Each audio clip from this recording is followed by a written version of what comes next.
Bom, pessoal, vou trazer mais um tema aqui de um artigo extremamente recente, só para confirmar o meu compromisso com vocês de tentar trazer aqui a evidência científica mais recente e mais atualizada possível. E vou falar de um tema que tem muita repercussão, talvez seja o tema que o pessoal mais veja aqui nesse canal e o que o pessoal mais tenha interesse, tá? E vai falar sobre o quê? Vamos direto pro artigo.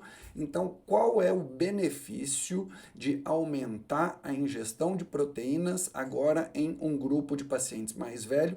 Lembrando que já tem um vídeo aqui falando sobre a repercussão do aumento de proteína em pacientes jovens, adultos masculinos após treino. E nesse caso aqui, eu estou querendo trazer essa referência agora falando de um grupo de pacientes que é um grupo de pacientes mais velho.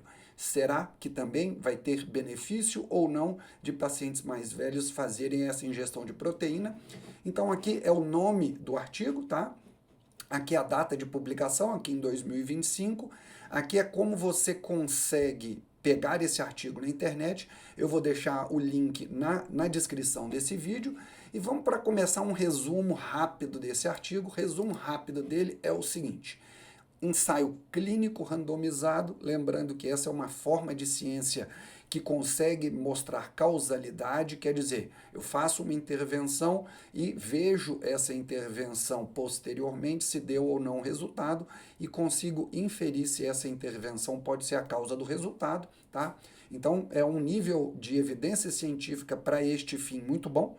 12 semanas com pacientes adultos em torno de média de 60 anos. Esses pacientes eram diabéticos tipo 2, esses pacientes tinham sinais clínicos de sarcopenia, que significa uma baixa massa muscular. E o que foi feito? Foi dado proteína a mais ou a menos para esses pacientes, vocês vão ver o desenho do artigo, e mostrou que quanto mais proteína, melhor a manutenção da massa muscular, mas eu vou explicar aqui de forma mais detalhada para vocês nos detalhes do estudo. Então foram 26 pacientes, um número de pacientes não tão grande, né, que pode ser uma falha aí desse estudo, ou uma falha não, ou um ponto fraco desse estudo, e esses pacientes foram divididos em dois grupos. Vamos lá. Um grupo de pacientes teve uma maior ingesta de proteína, que significa no trabalho 1,2 a 1,5 gramas de proteína por quilo de peso por dia. E o outro grupo de pacientes teve uma menor ingesta proteica, entre 0,8 e 1 miligrama por quilograma de peso por dia. Então vamos só dar um exemplo aqui. Se o paciente pesava 100 quilos, no primeiro grupo ele teve até 150 gramas de proteína, no segundo grupo até 100 gramas de proteína.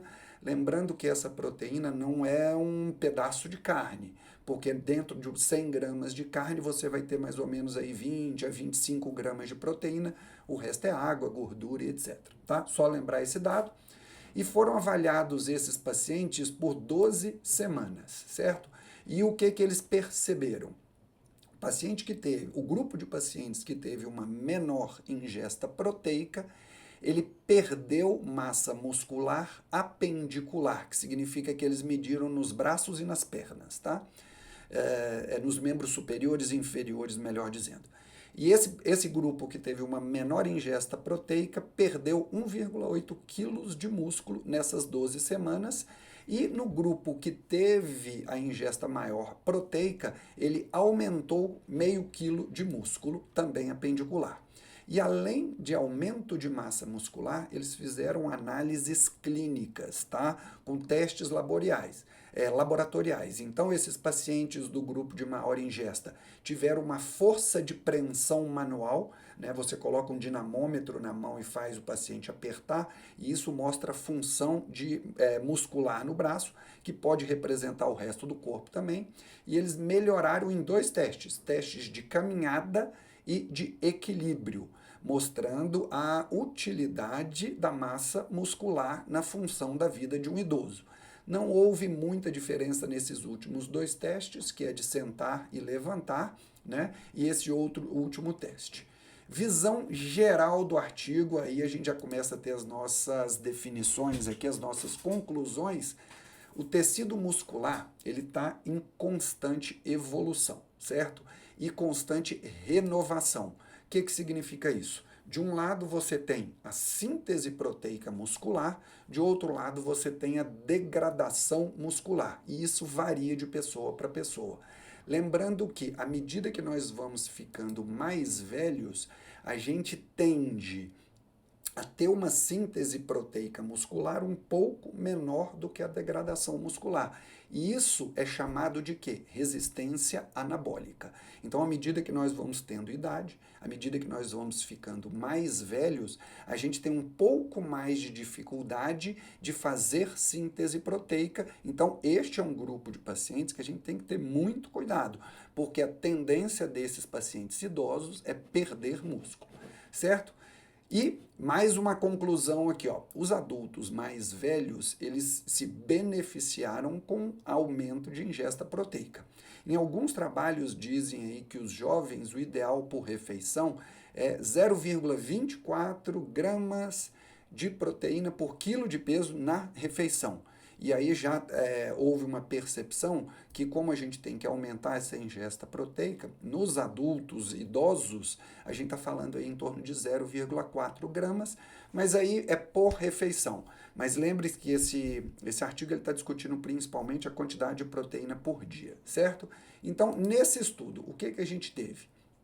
Aqueles pacientes que seguem uma dieta da quantidade recomendada de proteína, que é 0,8 gramas por quilo por dia, tiveram perda de massa muscular, inferindo para a gente que o ideal seria que a gente aumentasse essa quantidade de proteínas por dia nos pacientes idosos, não só para preservar a massa muscular, mas para preservar a função dessa massa muscular.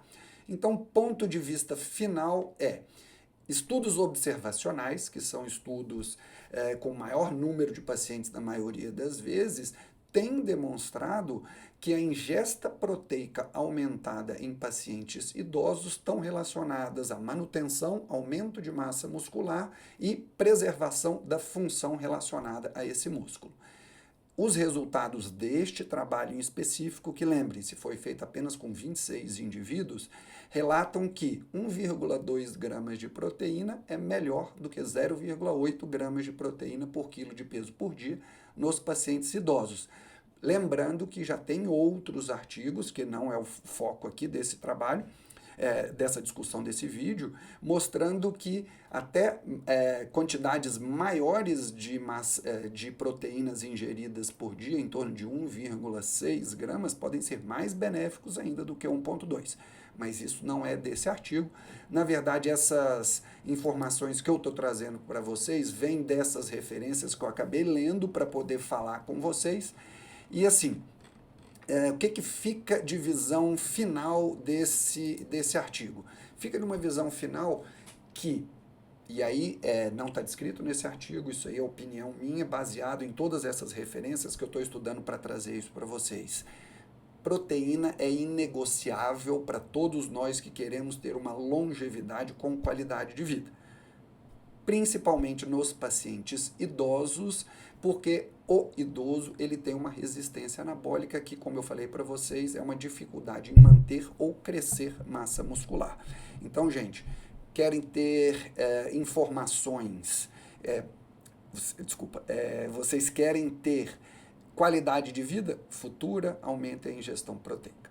Lembrando que se esse vídeo fez sentido para você, curte aqui, vai nos ajudar a disponibilizar essa informação para mais pessoas. Se você acha que tem pessoas que podem se beneficiar destas informações, mande esse vídeo para elas e fique atento que toda semana a gente vai publicar vídeos aqui explicando sobre artigo, principalmente artigos recentes, falando sobre questões como ganho de massa muscular, emagrecimento e temas de saúde em geral. Muito obrigado e a gente se vê no próximo vídeo.